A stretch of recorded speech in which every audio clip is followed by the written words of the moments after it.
नमस्कार मित्रांनो, मराठी माणूस प्रदीप. जरांगे पाटलांवरती मोठे आरोप होत आहेत, मोठे आरोप केले जात आहेत. त्याचं कारण काय आहे?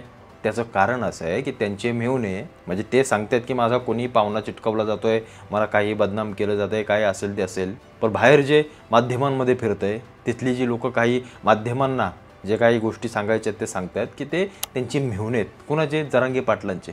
बरं, ते करतायत काय?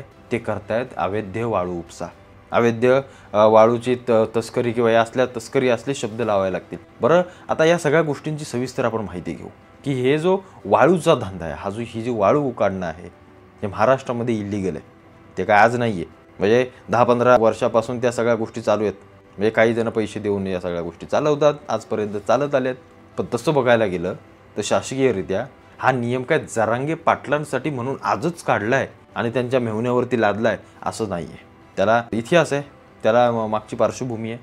तोच हा नियम यांच्यावरती देखील लागू केला आहे. मग आता या सगळ्या गोष्टी असताना जरांगे पाटलांचा मेहुणा दोषी आहे का? तर निश्चित दोषी आहे. कारण वाळू ज्या काही गोष्टी करायच्या आहेत त्या प्रशासकीय गोष्टीमध्ये बसत नाहीत. त्या निश्चित दोषी असल्यामुळं त्यांच्यावरती कारवाई झाली पाहिजे. पण जरांगे पाटील या सगळ्या गोष्टींवरून पुन्हा एकदा देवेंद्र फडणवीसांवरती आग पकड करतात, महाराष्ट्र राज्याच्या मुख्यमंत्र्यांवरती. आता मी काय यांची बाजू घेत नाही ना त्यांची बाजू घेत नाही, मी फक्त तुम्हाला या सगळ्या गोष्टींची एक गांभीर्यरित्या सांगतोय की नक्की काय आहे. जरांगे पाटलांना असं वाटतं की देवेंद्र फडणवीस माझ्यावरती बदला घेतात, माझ्यावरती या सगळ्या गोष्टी केल्या जातात. त्यासोबत ते त्यांचं राजकारण आता काय असेल काय नाही त्या सगळ्या नंतरच्या गोष्टी.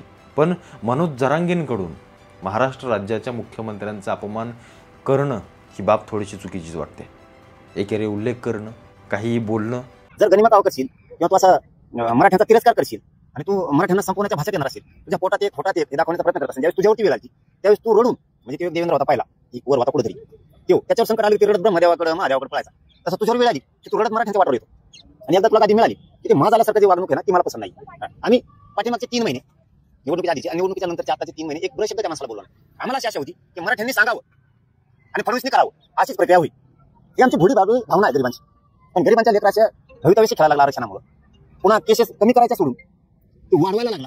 म्हणजे तू एवढं तुला आम्हाला समजू नको आणि चॅलेंज त्याचा विषय सोडच.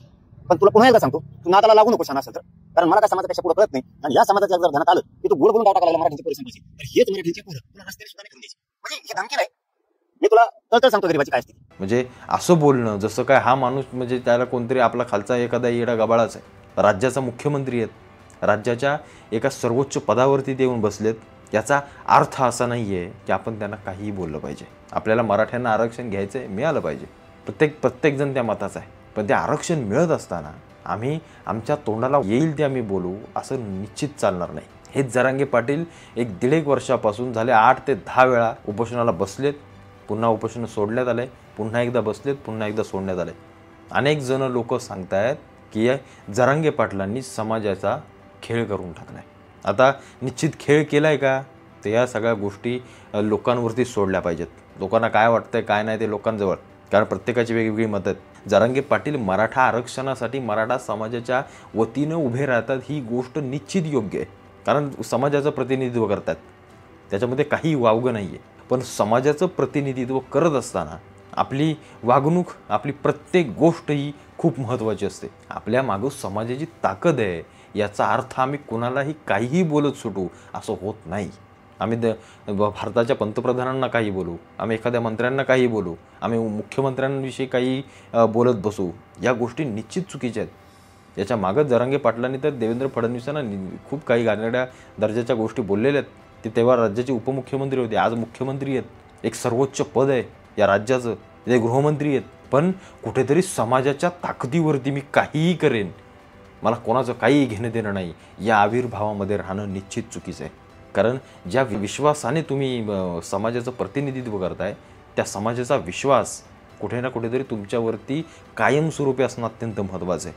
तुमच्या म्हणजे त्या कुणावर त्या मेहुण्यावर काय केले, कारवाई केली, तो चुकीचं काम करतोय तर कारवाई केली, सोडून द्या, ते राजकीय गोष्ट झाली. पण तुम्ही एक समाजाचं प्रतिनिधित्व करत असताना आपल्याला कायदेशीर गोष्टीतून या सगळ्या गोष्टी लढायच्या आहेत. देवेंद्र फडणवीसांनी कुठं सही करून लिहून नाही ठेवलं की हे मराठ्यांना आरक्षण द्यायचं नाही रे, मी जोपर्यंत सांगत नाही तोपर्यंत, असं त्यांनी लिहून ठेवलेलं नाही आहे. या कायद्याच्या गोष्टी आहेत, या कायद्याच्या चौकटीत बसणाऱ्या गोष्टी आहेत. ते काय देवेंद्र फडणवीस नाही सांगणार की घ्या उद्या 30% आरक्षण वाढवा आणि द्या यांना. आता बोलून झालेत ते सगळे 10% आरक्षण आम्ही देतोय, पण कायदा काय सांगतो, संविधान काय सांगतंय, कोर्ट काय सांगतंय, सुप्रीम कोर्ट काय सांगतंय, या सगळ्या गोष्टी अवलंबून आहेत ना की एकट्या देवेंद्र फडणवीसांवरती अवलंबून आहेत. याचा अर्थ देवेंद्र फडणवीस चाललंय, याचा अर्थ कोणीतरी अशी गोष्ट करतंय जी एका माणसाला सतत टार्गेट करतंय. आणि मुख्यमंत्र्यांविषयी म्हणजे मला देखील त्यांच्या काही गोष्टी पटत नाहीत म्हणून आपण काहीही बोलणं हे निश्चित चुकीचं आहे. मला देखील शरद पवारांच्या काही गोष्टी बोलणं पटत नाहीत, याचा अर्थ मी त्यांना काहीही फालतू काही बोलणं, टीकेला टीकेनं उत्तर दिलं पाहिजे, प्रश्नाला उत्तर दिलं पाहिजे, चांगल्या भाषेत दिलं पाहिजे. पण कुठे ना कुठेतरी जरांगे पाटील देवेंद्र फडणवीसांच्या बाबतीमध्ये आपलं भान विसरतायत की काय असंच वाटायला लागलं आहे. तुम्हाला काय वाटतं सगळ्या गोष्टीबद्दल मला आवर्जून कळवा.